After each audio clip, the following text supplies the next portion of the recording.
Good afternoon, ladies and gentlemen. Introducing Kimberly, also known as the real baby girl from Cleveland. That is right. Get it correctly.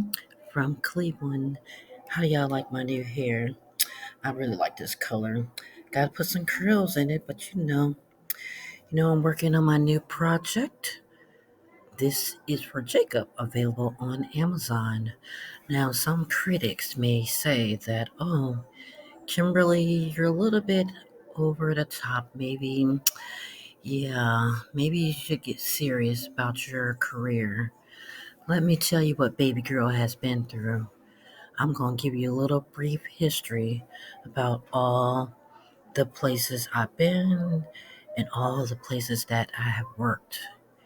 Now, it started off in Cleveland growing up as Baby Girl. Now, I'm sure you have seen my picture in the newspaper with my father. He was voting in the 1970s, and I was in that picture with him as Baby Girl. So I was nicknamed Baby Girl from that time on.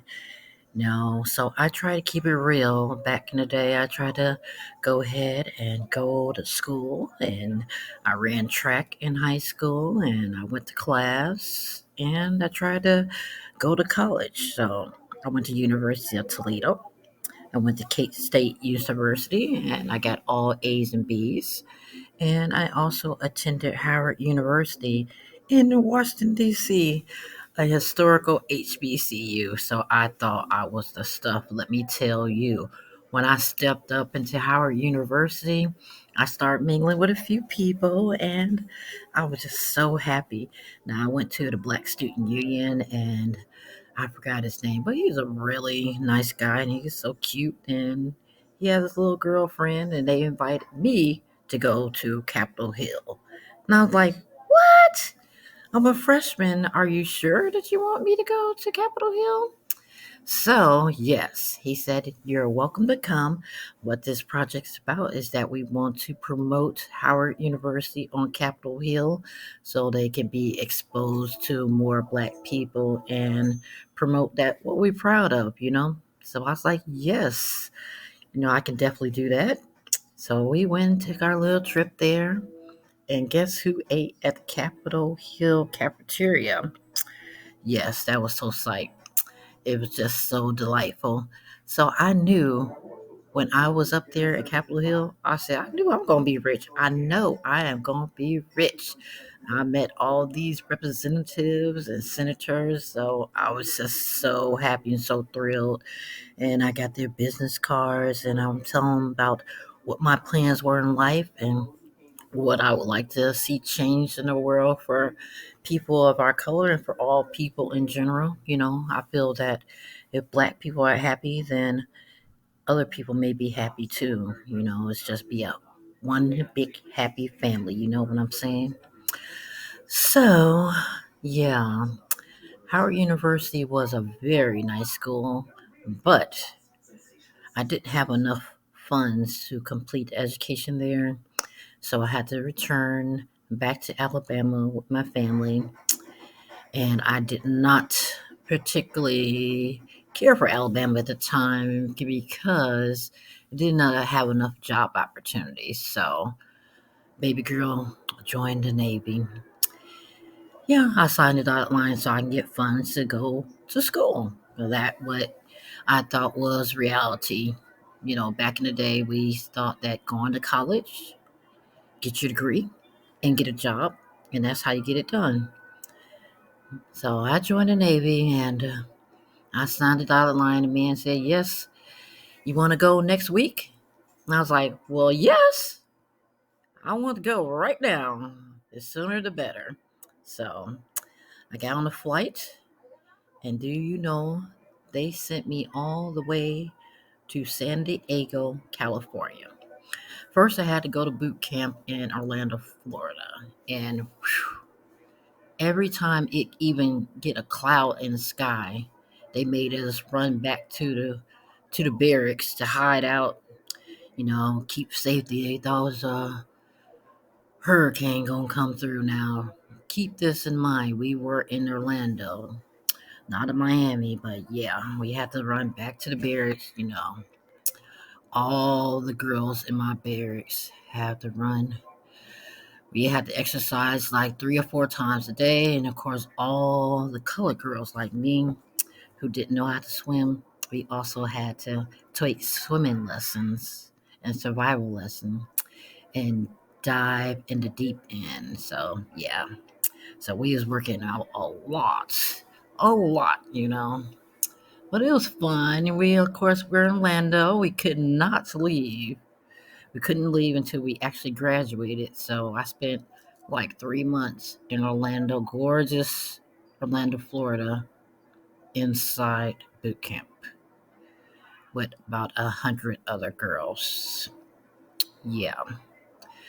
So I did go to the mall when I graduated with this really handsome guy. We took a picture, and that was about it. We had some lunch, and I said, "Well, congratulations, and I'll see you on your journey." So that was the last time I ever saw him, and yeah, maybe I can get in contact with him one day. But he was really nice. And I was looking around, still thinking I have the mindset that I'm going to be rich. Yeah, I'm going to go ahead and graduate from boot camp and get my money for the GI Bill and be rich. So I was just assuming that my mother and my two brothers would be there at the graduation down there in Orlando, Florida. So I looked and started getting misty eyed when I looked in the crowd and everybody was hugging their mom and pops and brothers and sister. And here I was, not by myself, because I was with my other boot campers. But yeah, I did not see my family, so I started boo-hooing, crying, got all my stuff ready to go on to my next journey. So I was able to go home and visit up with my mother, and she made me a good meal and played around with my brothers. Here they old sister, I was a role model. So I was there for about 2 weeks, and I had to head off into my next journey, which was Meridian, Mississippi. Yeah, Meridian, Mississippi. That was my duty station where I had to learn my goals of how to do accounting and purchasing for shipping and supplies. So I was there for about 2 or 3 months, and we was out in the boonies. So we went to some juke joint clubs. I met a lot of friends there. I met a nice guy. He is from Houston, Texas. I think his name was Ronnie. Don't remember his last name, but we used to go out to town, get some food and hang out. So I consider that like my little boyfriend. So he had a little sidekick friend. So all four of us would go out and hang out in town, eat food in Meridian. So it's really interested in Meridian. A small town. They like Cat One Strip. I wonder if they rebuilt Meridian. Maybe I should go back one day. But anywho, after boot camp, I was top 10 in my class. So guess who was able to pick her destination of where her duty station was being? So I can't remember the other places, but it was some places like Germany. And I was like, I'm not going to Germany. Oh no. I am going to San Diego, California. Now, I wasn't able to get shore duty, but I got on a ship called USS Acadia. So that's where I was going. And I did not have time to go from Meridian, Mississippi to San Diego. After I got finished my training, they said, you'll have to go meet your ship overseas. I'm like, what? Overseas? Maybe I shouldn't have signed this dotted line. I'm about to go back to Alabama after all. So where can I sign the paper to go back home? They's like, no, it's a contract. It's part of your contract, and this is where you're going to have to go. Here's your plane ticket, and you have a safe journey. So here I am on my way to Philadelphia, on the way to Bahrain. We had a pit stop in Bahrain, And me and some other girls was in a very, very fancy hotel. We was chilling there for 2 or 3 days because we had to meet our ship. So we just chilling with a bunch of folks from Bahrain, and they treated us so nice. But we in the middle of this desert, and we said you have to walk to the desert to your duty station in Bahrain to go sign your paperwork over there. So yeah, and here I am, Bahrain. These people get down, they pray 5 times a day. 5 times. They get everybody, the whole city. They get down on their hands and knees and they pray 5 times a day. And they wanted me to walk across the desert. And I'm like, no, I'm not going across that desert. But yeah, I had to walk across that desert. Me and these girls, we had to walk to our base. Boy, was I crazy back in the day. So then when we was finally our time where we had to go meet the extra ship, we had to get on a military plane that broke down in the middle of nowhere at night. So here we sit in a military garage in the middle of nowhere in the desert, and I don't know where the heck I was with a bunch of other military people. We just all standing around waiting for someone to fix the plane, and we were just sitting around talking for hours in this plane. They just not could not get it fixed. Finally, after all that time waiting, they got the plane fixed. So we hopped back on the plane and met our ship in the middle of nowhere because, of course, I didn't know where I was. I started in Bahrain and don't know where the heck I was. So here, after we met our destination, we had to get on a long bus ride to meet our ship, which is USS Acadia. And I mean, when we met our ship, do you know who had a panic attack? Me. Because this ship was humongous. I've never been on a ship before, so I was just scared out of my mind. This ship was humongous. I'm telling you, my heart jumped out of my chest, and I'm like trying to run back, grab my bags. I was trying to grab my bags, but they lost all my bags. They lost all my bags and said, we'll file a report and see if we can get your bags back in about a month. And that's when I got it back in a month. So I had to rely on my shipmates to provide me with the things that I needed when I got there. But I crept up to the ship and, right now I'm probably about a little over 200 pounds. And back in the day, I was a buck 05, about 110 pounds. I was really fit. So here is this little narrow corridor that I had to go through, security checkpoint on the ship. And it was so tiny in comparison to the actual ship that I had to climb up these little steps and turn and twisting, trying to get up there. And I'm like, just, so I was just panicking. I was like, I don't know if I did the right thing.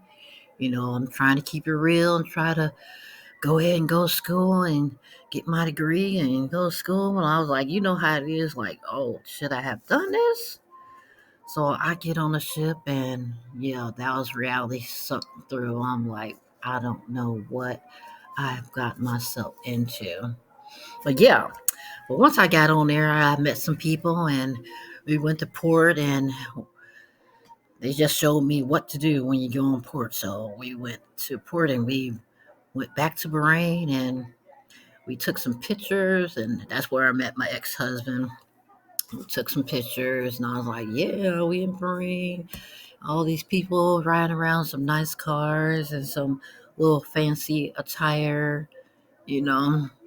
And I don't remember if we got some food at that port, but we did take pictures, and we went to another port. Where did we go to? We went to Japan. That's near Tokyo. So we went to a nightclub, dancing, trying to celebrate our time. And they were playing some music like 3 years ago. Like, you don't have any current music, but anyway, we made the most of it. We just getting down, partying. I was dancing with my ex-husband. I'm like, yeah, getting our little drink on. The whole ship now in this little nightclub. Then we went to a McDonald's in Japan, and I was like, that was the worst McDonald's I've ever been to my whole life. It's just like you tasting the actual cow, like no taste at all. So I was like, I could not eat. I had to go back on the ship and eat. So I said, never, ever again will I go to a McDonald's in Japan because it was so gross. But it was kind of cool. It was a double decker McDonald's with 2 floors. So that aspect was really cool. And then Japan was on a hill. So taking a lot of pictures there. It was really cool to see that kind of culture and get some Japanese food. So that was pretty good. That's what I should have got in the first place since going to McDonald's. And then we went to Hong Kong, went to another nightclub with my ex-husband. The whole ship up in there. We just dancing. Went shopping there. Like Hong Kong is big for shopping. Me and my friend Pio, she's from Hawaii, and me and her took a little girl trip to go shopping, try to look cute. And I almost forgot this when we went to Hong Kong. All the girls on the ship want to get this cheap box of Chinaware for $20. I was like, yeah, come on. They was bringing these big boxes, a full China set. They would get it. They got a sale for $20, and they was rushing back on the ship with the biggest box of China. So they were gonna give it to their mother when they get back home, or keep it for themselves. And I just thought that was so hilarious. They just walking down the street with this big box of Chinaware, but they had a good deal for $20. So yeah, that was pretty cool. We went to Hawaii twice. I went to Maui, chill there. Really nice, relaxing place if you have a honeymoon and want some peace and quiet, or you want to go surfing. Maui's the place. I don't think it's really good for partying that side of town that I went on, but they may have renovated since then. Now Honolulu, I really, really enjoyed. I went out with some of my friends on the ship. We got all cute and we went to Red Lobster. So Honolulu is so nice. I don't think it's really considered a party town. It's perfect for if you want to have a honeymoon or relaxation, you want to go there for your retirement. I would say that is the place to go. Lots of good souvenirs, good coffee there, nuts, macadamia nuts, and it's just nice and clean, and they keep it just like a tourist town. And I really, really enjoy Honolulu. But yeah, so I finally got a chance to go to San Diego and finish out my career in the Navy and supplies. So all we did was just haul material and whatever people need on the ship. That's what we had to get for them and support them, then deliver it to their department. So that we did, it was a job, and I was getting ready to get my GI Bill. So after that, where did I go to? After I got out of the military, I came back to Alabama where my mom was, and I got a job at the Department of Labor as a secretary. Here I'm typing away, trying to use my DI bill. By that time, I had 3 young kids. No, I still have my mindset that I'm gonna finish college one day, but for right now, I'm gonna go ahead and try to work and support my 3 kids. So it was very hard because at that time I was going through a divorce as a single parent. No, sometimes not so easy to try to go back to school. So I worked at the Department of Labor for 5 years, and one of the daycares said bling bling. I was like, "Hi, I'm at work." I was like, "Can you come pick up your son?" I'm like, "I'm at work." I was like, "We no longer can watch him. He's a very nice young fellow, but he's just simply out of control." And I was just heartbroken because I was like, "Yeah, I don't know what I'm gonna do. I have to work, and the hours that I work, my son has to be in daycare." So I had some family members watch him. My mother watched him one time. Both my brothers watched him one time. My sister-in-law watched him one time. And then I just had something happen that I just couldn't have my family members watch him anymore. So I said, well, maybe I can just go on for my next journey of seeing what I can do to raise my three kids. So I went back up to Cleveland for a while to with my dad, stay with him for only about 6 months. I wasn't able to get a job up there in Cleveland, because it just didn't work out. I put in an application, nobody would call me. The experience I had before I was in the Navy, I worked at the hotel for about 2 or 3 years at the front desk. So I was there, I did that, and I worked at Payless Shoes. I got so tired. I had never seen so many shoes in my whole life. Just putting shoes on racks all day, taking shoes down so people can try them, and then put them back on the shelf, and then ring them up for the shoes that they wanted. So, yeah, I worked there. I worked so many places. I worked for Social Security Administration for a minute, just filing paperwork and answering phones there. So I said, yeah, I did my 20 years. So I went to Alabama and I had a heat stroke and fell out. Just fell out. I was at my son's school picking him up and they woke me up, said, yeah, you fell out. I was like, are you serious? Like, yeah, you fell out. So I just had my whole left side just went out. I couldn't really do nothing. So I had to eventually come to Tennessee where my brother was. Tennessee. So our mom had passed away. So rest in peace, mommy, Claire Taylor.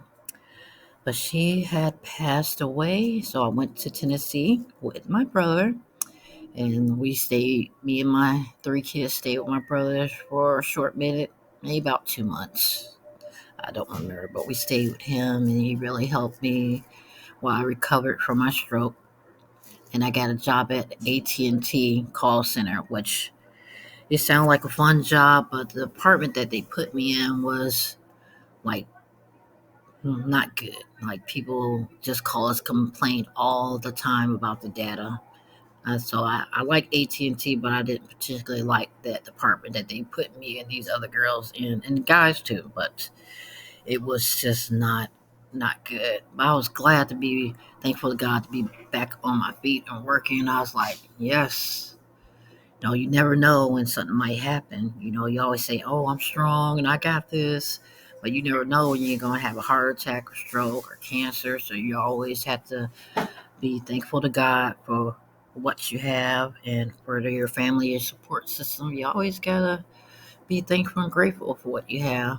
But I did recover from that. So because of that department they put me in, I was like, they was like trying to fire you if you. It wasn't even my fault either. You'll get fired if somebody complained that their data's slow.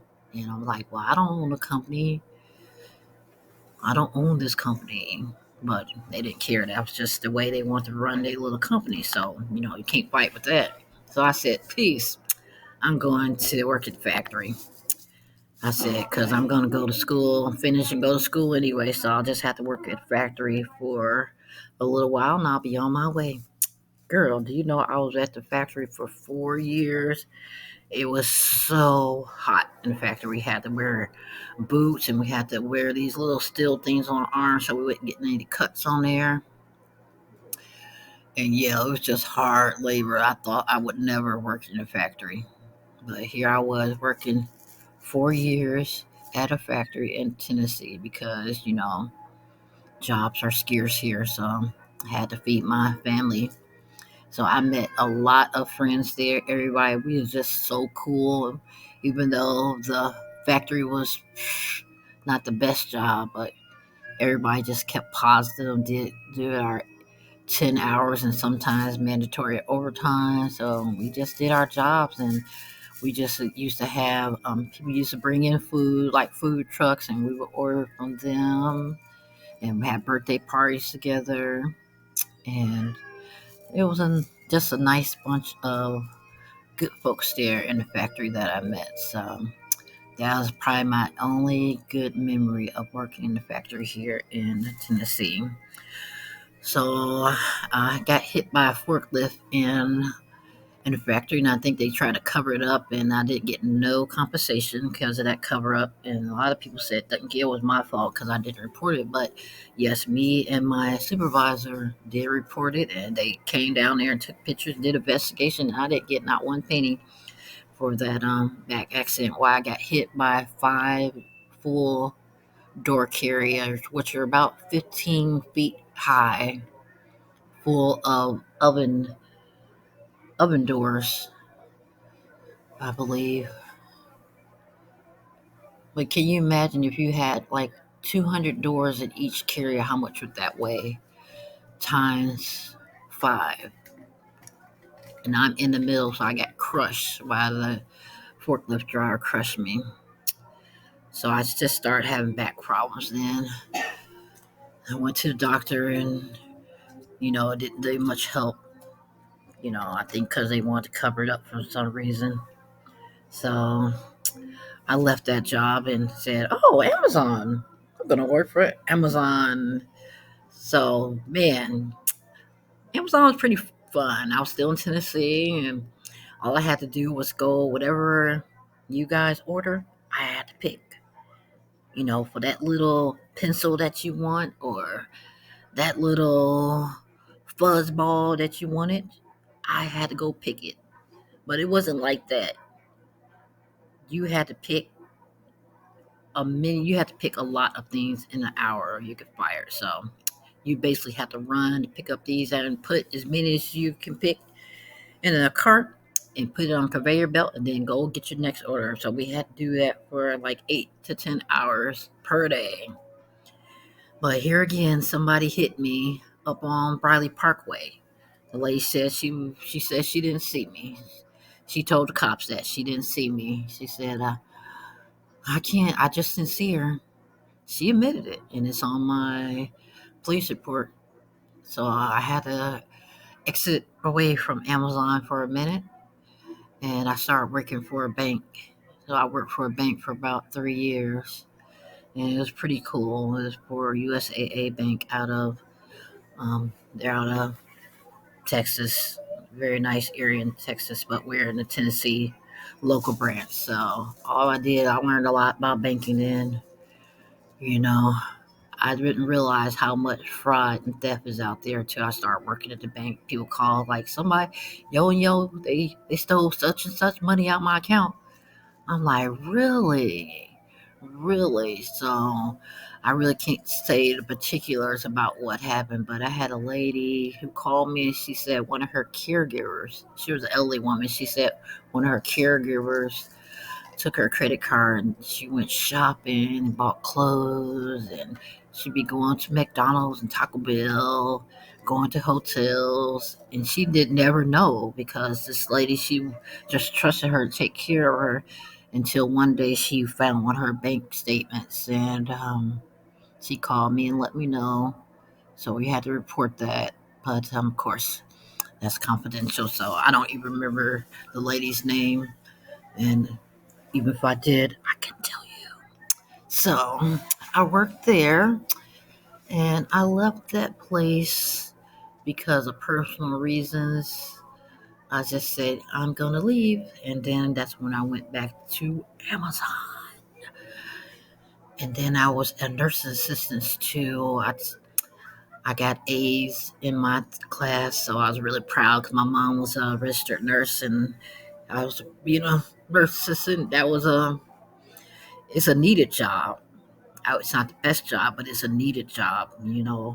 Nursing homes, somebody got to do the dirty work. So I got all A's in that class, and I passed my test and got my license and started doing nursing assistant. And the thing when I did go there, a lot of girls just leave. A lot of girls are training because they want to go and do like get the LPN and move on. So they were there like 4 hours and they say, "Oh, I gotta go because I gotta study." I'm like, "Oh no, you gotta help me with all these patients." So yeah, stay here for the full shift. But of course, the supervisor let them go. So when they leave, you had to take care of the rest of the patients by yourself. So it was very exhausting. But that's not even what the issue was all about. Here it is when I graduate, COVID came. So I got diabetes and I said, oh no, I cannot. I just didn't know what COVID was. And I said, okay, see you later. I'm out of here. That's when I went to Amazon and I went to another Amazon and I was there for like a year and a half. All we did was put boxes on pallets all day. Just build a whole pallet up and move on to the next one. Move up to the pallet. And I had that's where I met a lot of um, Somalia people there. And which is really cool. I'm like, wow, just a chance to be working with Somalians. It was just interesting. And some of them are, they're Muslim, so sometimes they have to wear all that their their fancy clothes. And I was like, aren't you guys hot? How can you be working in here all that hot stuff? And they said, no, they just deal with it. So they were really nice, and I met a lot of good people there. But I moved to another Amazon. I transferred to another Amazon so I can make even more money. They said this was going to be a robotic one. So I was like, robotic, that's going to be kind of easy. That way I could just tell the robot what to do and then I can just chill. Do you know when I got there, we had to do more work than all the other Amazons I ever worked at. And me and my coworker, we was like, is this robotic? It was truly robots, but it wasn't what we was thinking. But they paid us really well, really, really well. So that was the good part. Is Amazon is flexible hours, good PTO, and good easy money for you young cats. So yeah. So why did I quit Amazon? I got with my current job at the hotels here at Marriott, and what I do is do reservation, answer calls, what people need. So right now it's pretty easy for me. I like that because it's not too much stress on my back. I have a very bad back, so what I do now is very easy. But people say, "Yo, Kim, you haven't worked." I'm like, "No, this girl have worked." And I just gave you my history of where I work. So, we have to come to a point of time where we do retire, want to move on to a more relaxing life, more laid back life. That's just part of the process. I'm over 50, so I was like, yeah, I'm going to write some books. So I wrote a book about my mother. All my books are fictional. None of these are true, partially true, maybe, because I want to make it fun and get it out there on the big screen. So my mom, the one I wrote about my mom was the meaning of Miss Clara Jones Taylor from Bessemer, Alabama. So that is a very good book. Now, all my books don't have no drama in there. A lot of people write books about murder and things like that. My book does not have that. Now, I'm not putting anybody down for writing a book about murders. Do what you want to do. But my books are family friendly and cute. So that was me, Miss Clara. Then I wrote one about my dad, the making a billionaire Bob. Then I wrote one about my son and the support system, Tank, Taurus, and TJ. And I wrote Peek Inside, Breathtaking, Blackie, which is inspired by my mom. It wasn't about my mother. It's about, well, you just have to read the book. So it's about how people like discriminate against people who are dark skinned. Why did I put a dog in this place? Because I didn't want to use a person. Because sometimes when you use cartoons or use animals, people try to soak it in a little bit better. They kind of comprehend that a little bit better. So I said I'm going to create about that because since I already wrote a book about my mom anyway, I'm not going to bring another book like that. So it's a good book. So You should see what celebrity star I put in there. Every time I write my books, I try to put some of my family members in there, some of my cousins, some of my aunties, or some of the celebrities that I may like, or somebody that I may have a crush on. Sometimes I put them in a paragraph. Of course, it's not their totally real name. I might try to cut their name off just a little bit. I think I just try to put some of my best friends in there and some of my favorite cousins. So you might be in my next book. You just might not know. I'm not gonna put your full real name on there. So just read my books and you say, "Oh, was that book about by me? Was that my name in the book?" You say, "Yeah, that was you, baby." So now I'm reporting my book. This is for Jacob. It is the sequel to Tank Tours and TJ. That should have been Hollywood. Now the sequel should also be in Hollywood. It's so cute. Let me tell you. I think everybody would probably, if I can meet the right person, I think it would be on the big screen in Hollywood. So I would be making so much money. I truly would be rich. But that's not even it either. If you read these books, you'll read especially this one I'm writing about my son. You read the in between the lines, you might get some pointers and tips for your family member or your child with autism that may be able to help you. You don't want to be running around all the time because people just don't understand the severity of autism. Sometimes they say, "Oh, it's just about talking." I had one lady. She saw my son wasn't able to talk. She's like, "Oh, are you autistic too?" I was like, "Oh, are you stupid too? Are you here in shelter, stupid? Why are you here?" So sometimes you just have to be positive. Just keep positive. Don't let people try to bring you down because these people will try to their best to bring you down. I don't know why, because you don't know this person. Hey, do I know you? No, I don't know you. So why you got beef with me? What have I done to you? I'm just a nice little person going to church and try my best to praise Jehovah God. Honor that Jesus Christ is my Lord and Savior. I don't do nothing to nobody. Nobody. I just go to work and come back home and just chill. I never have no beef with nobody. I don't know if people just hate me because they know I'm the real baby girl. They may think that I'll try to be all this and that. But I say no, it ain't all like that. Kimberly, I've never been that type of person to think that I'm better than anyone else. Sometimes I think people may want me to have that type of attitude, but if you want to live Christ like, then we know we can't be like that. We know we're special people. If we gonna walk with Jesus, we have to be special nature, but never better than anyone else. God can use anybody. He can use a homeless person off the street to show up, to work and be a miracle in your life. So you just never know. So it's just baby girl. That's what I'm proud of. That's my name from Cleveland. It's in the newspaper in 1970. So yeah.